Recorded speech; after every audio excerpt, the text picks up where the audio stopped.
We come now to the 32nd of only 34 Sundays in ordinary time. So we are moving very rapidly to the end of our church year. And as we do each year, the church calls us to look toward the end of all time, to contemplate the destiny that we as the baptized, thus the children of God, are being invited to share with God through Jesus Christ when this world for us exists no more. The first reading from the Old Testament book of Maccabees presents to us the example of the courage that is shown by a family of 7 brothers with their mother who are being tortured and killed for their refusal to break the kosher dietary laws of their Jewish religion. They are enabled to face that torture and death rather than to sin because they have a deep faith in God and a trust that He is going to raise them to life again because they remained righteous in His sight by refusing to break the law. In contrast to those Maccabees, we are introduced to the Sadducees, who were a group among several parties of the Jewish people active in Jesus' day. But unlike the other groups, they did not believe that there is life after death. So to test Jesus, they propose a scenario of 7 brothers, all marrying the same woman in order to produce children for the first. But none of them lives quite long enough after marrying her to do so. I always say they should have asked what she was putting in the soup. So, to trap Jesus, they ask, well, whose wife is she going to be if there's really a life to come? The reasons that the Sadducees would propose a scenario like this is that it was their belief that you had to have children to carry on for you after your death. And it was only in that manner that you would in any sense be able to live on. If we look around today, there are people who in some sense are Sadducees, and that they don't believe in Jesus nor in the resurrection of the dead. Yet in the process of the Sadducees trying to challenge Jesus, his response to them gives us a glimpse, however small, into what the life of heaven might be like. Obviously, the Sadducees thought that if there is a place like heaven where there's life beyond death, then it would be life very similar to the life as we know it right here in this world.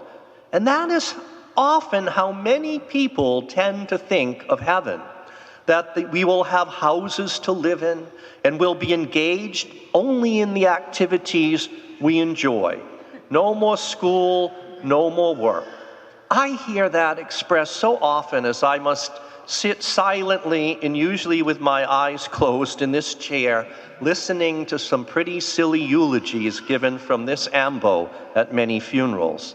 Often the deceased are described as happy now, because now they'll be golfing or sailing or dancing or singing forever, or influencing their favorite sports team's fate from a higher vantage point. But if we listen to Jesus, we must realize that while we can't know much about the life of heaven, yet what we can know is that it probably will not include any of those things at all. But what it will be is something so much more, truly beyond our limited ability now to understand or even to imagine. Jesus tells us that for those deemed worthy of the resurrection and life without end in the age to come, there will be no more need for marriage. That may disturb us a bit, so we need to wrestle with that, asking why. Ultimately, It is because God and not any other human person will complete us in eternity. The joy of marriage here is meant to be but a foretaste of the union we will one day have forever with God. But while that may raise our curiosity even further, it isn't the point on which we should dwell, but rather that those deemed worthy are destined for heaven. That is why the church always begins this month of November with two very important days: the Feast of All the Saints and the Remembrance of All the Souls. The saints, of course, are already those in heaven. What does it mean to be a saint? Simply that they are those who are already blessed. They are already living in the presence of God and in complete union with Him now and forever. They are those who sought that union with God while they were living here on earth. Indeed, first and fundamentally by faith. They are those who found strength in the sacraments, especially the Eucharist and the sacrament of penance. For these two repeatable sacraments enabled them to grow in love of God above all else and to love their neighbor truly as much or more than they love themselves. And some of the saints, when we look at their lives, did that love of neighbor even heroically so.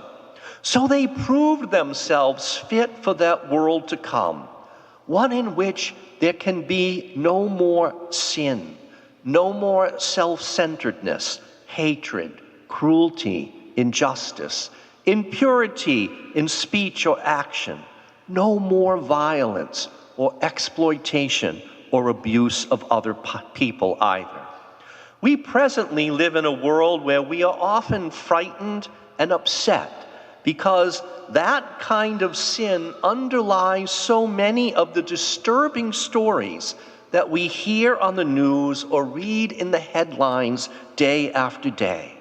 Indeed, we are living in a world which, while beautiful in many ways as God created it, yet it is a world in which we will never know the peace God intends for us to enjoy because there is still sin among us.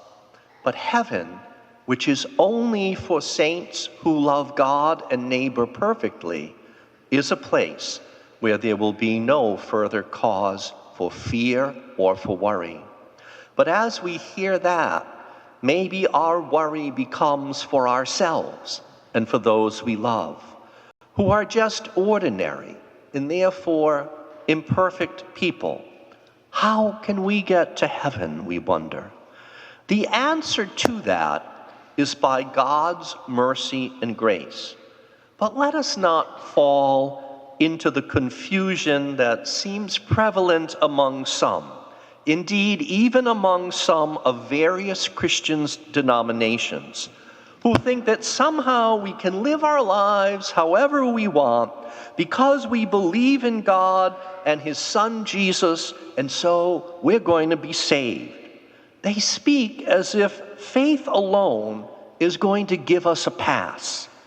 Rather, we as Catholics in the West, who along with the Orthodox of the East, are the original Christians, and in our long traditions, we hold that God is merciful in and that through Jesus Christ, He is always offering us grace, which is found in the sacraments, the purpose of which is our own ongoing conversion, literally our constant turning away from the world and sin, turning toward the things of God and His kingdom, the only kingdom that can endure forever.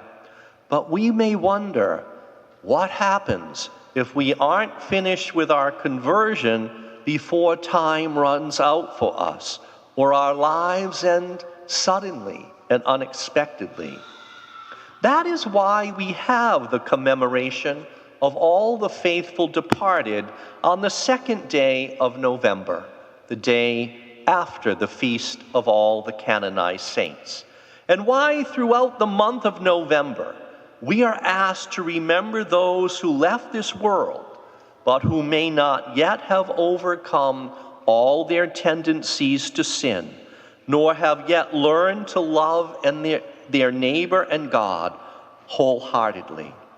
We believe so much in the love and mercy of God that we trust there will be yet a further opportunity to complete that conversion and make us truly fit for the life of heaven, a life of perfect love. Yet we know that we call that purification in between here and heaven purgatory, but it is not something that should frighten us, but rather console us. And that's why we place the names of our deceased loved ones on the altar throughout this month, and also try to keep them in our own prayers. For we believe that the saints who are already the church in heaven, and we who are the church on earth, can and must help our fellow believers who have left this world but not yet reached the joys of heaven. And we do that by our prayers and our generous sacrifices made for them, sacrifices of charity. In this way, we are paying it forward as we trust that it is they who will one day be praying for us in our ongoing conversion in this life and our complete purification after our own death. St. Paul tells us that eye has not seen, ear has not heard what God is preparing for those who love him. Indeed, while we cannot know the details of the life of heaven, yet we know that if it's the home of all the saints, both canonized and common, people who are living the life of God completely, God who is love, incapable of any further sin, then what we can know is that it is there that the peace the world can never give will truly be found. So let us live here and now, trusting in the grace of God and relying on the prayers of the saints and one another, so to help us choose the path of ongoing conversion as the surest way to a place of endless joy and perfect peace in God's presence, that we must hope not only for ourselves, but for all our brothers and sisters in faith.